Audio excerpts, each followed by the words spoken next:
So today I had a mediation that lasted for over 4 hours.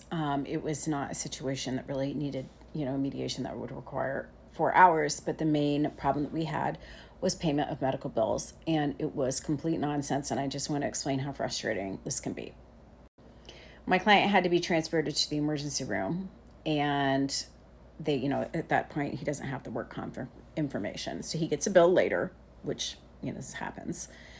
And we do what we call dispute letters saying, hey, this is a work comp claim. Send it to, X company. And here's the adjuster, here's a claim number, here's all the information you need to process it. We also send the bill to the adjuster. Here's all the information, please pay.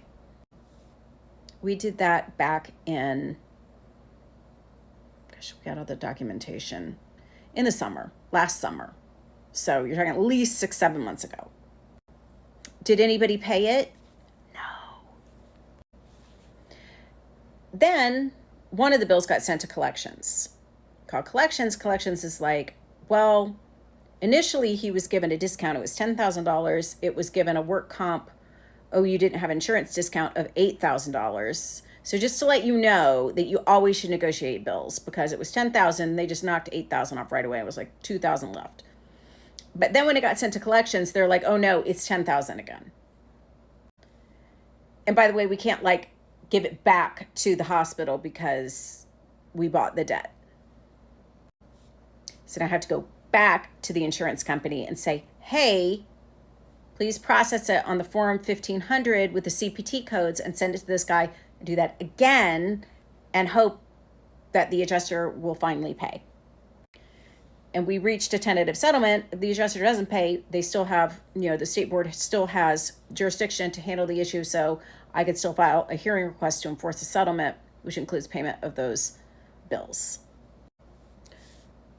Meanwhile, we hope it doesn't go on my client's credit report. Meanwhile, that took 4 hours to figure out from the various providers.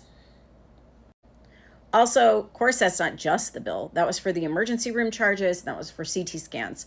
There's also a separate physician's bill that comes from a different group of independent contractors who also has a different billing service which handles their claims. So I had to call them and get that information. And then when she found out I was a lawyer, she wouldn't talk to me anymore. So then I had to have my client talk to them. Then I said, how do we get this information to you? And she said, no, you cannot email it or fax it or mail it. It has to go through this service called ChartSwap.